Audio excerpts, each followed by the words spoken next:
రష్మిక పేరు చెప్పగానే ఫస్ట్ గుర్తుకొచ్చేది విజయ్ దేవరకొండ. ఎందుకంటే వీళ్ళిద్దరూ ప్రేమలో ఉన్నారని ఎప్పటి నుంచో టాక్ వినిపిస్తుంది. అయితే అది నిజమని తన ప్రేమ విషయంలో సగం ఓపెన్ అయిపోయింది. పుష్ప 2 వైల్డ్ ఫైర్ ఈవెంట్ చెన్నైలో ఆదివారం జరిగింది. గ్రాండ్ గా జరిగిన ఈ వేడుకలో రష్మి పెళ్లి టాపిక్ వచ్చింది. మీరు చేసుకోబోయేది ఇండస్ట్రీ వ్యక్తినా లేదంటే బయట వ్యక్తినా అని యాంకర్ అడగ్గా ఈ విషయం ఆల్రెడీ అందరికీ తెలిసిందని రష్మి నవ్వుతూ చెప్పింది. దీనికి శ్రీలీల చప్పట్లు కొడుతూ తనకు తెలుసు అన్నట్లు తెగ సమర్పడిపోయింది. మరి ప్రపోజల్ కోసం వెయిట్ చేస్తున్నారా లేక మీరే ప్రపోజ్ చేస్తారా అని యాంకర్ మరోసారి అడగ్గా అసలు వెయిట్ చేయను, నేనే పెళ్లి ప్రపోజ్ చేస్తాను అని రష్మిక చెప్పింది. ఈమె విజయ్ దేవరకొండతో ప్రేమలో ఉందని అందరికీ తెలుసు. అయితే నేరుగా అతడి పేరు చెప్పకుండానే తాము ప్రేమలో ఉన్నది నిజమే అని హింట్ ఇచ్చేసింది. దీంతో అటు రౌడీ ఫ్యాన్స్ ఇటు రష్మిక ఫ్యాన్స్ తెగ ఆనందపడిపోతున్నారు.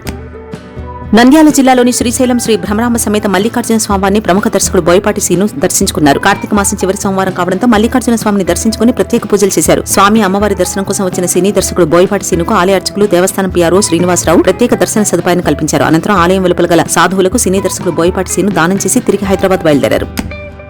డైరెక్టర్ రామ్ గోపాల్ వర్మ అరెస్టుకు ఒంగోలు పోలీసులు రంగం సిద్ధం చేశారు. ఒంగోలు రూరల్ పోలీస్ స్టేషన్ లో ఈ రోజు రామ్ గోపాల్ వర్మ విచారణకు హాజరు కావాల్సి ఉంది. విచారణకు హాజరు కాకపోవడంతో పోలీసులు అరెస్ట్ చేసేందుకు హైదరాబాద్ లోని రామ్ గోపాల్ వర్మ ఇంటికి చేరుకున్నారు. ఈ నెల 19న విచారణకు హాజరు కావాలని పోలీసులు వర్మకు నోటీసులు ఇచ్చారు. అయితే తాను సినిమా షూటింగ్ లో బిజీగా ఉన్నానని వారం రోజులు గడువు కావాలని కోరారు. ఆయన విజ్ఞప్తి మేరకు పోలీసులు వారం రోజులు గడువు ఇచ్చారు. దీంతో ఇవాళ విచారణ జరగనుంది. CM Chandrababu, deputy CM Pawan Kalyan, మంత్రి నారా లోకేష్ ఫోటోలు మార్ఫింగ్ చేసి ఎక్స్ లో పోస్ట్ చేసిన కేసులో రామ్ గోపాల్ వర్మ విచారణ ఎదుర్కొంటున్న విషయం తెలిసిందే.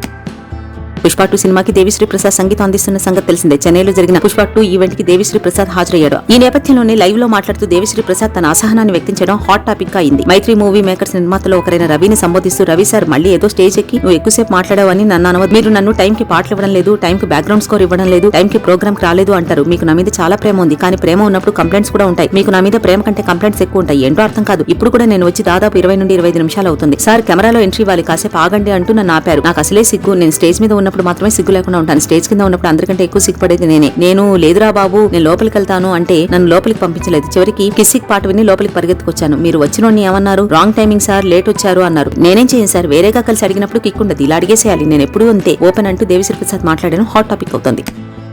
తాజాగా చెన్నైలో జరిగిన పుష్ప 2 ఈవెంట్ లో అల్లు అర్జున్ దేవిశ్రీ ప్రసాద్ గురించి మాట్లాడారు. నా చిన్ననాటి స్నేహితుడు దేవిశ్రీ ప్రసాద్ గురించి ప్రత్యేకంగా చెప్పాలి. నాకు ఎన్నో సినిమాల్లో ఎంతో మంచి హిట్స్ ఇచ్చాడు. దేవిశ్రీ అందరికీ మంచి మ్యూజిక్ ఇస్తాడు, నాకు ప్రేమ కూడా ఇస్తాడు. దేవి లేకపోతే నా ప్రయాణం పూర్తవుదా అంటూ బన్నీ అన్నారు. అలాగే ఎక్కడికి వెళ్ళినా కూడా చెన్నైకి వచ్చినప్పుడు వచ్చే ఫీల్ వేరు. చెన్నైతో నాకు ఒక ఎమోషనల్ అటాచ్మెంట్ ఉంటుంది. నా తొలి 20 ఏళ్ల జీవితాన్ని చెన్నైలో నేను గడిపాను. పుష్ప అంటే ఫ్లవర్ అనుకుంటున్నారా, ఫైర్ అనుకుంటున్నారా? వైల్డ్ ఫైర్ డిసెంబర్ 5వ తేదీన ప్రపంచవ్యాప్తంగా మీ ముందుకు రాబోతున్నాను. అలాగే నా జీవితంలో అంత వైల్డ్ గా ఎప్పుడూ పనిచేసి ఉండను. అలాగే ఇక్కడికి వచ్చినటువంటి ప్రతి ఒక్క అతిథికి పేరు పేరున నా ధన్యవాదాలు అన్నారు ఐకాన్ స్టార్ అల్లు అర్జున్.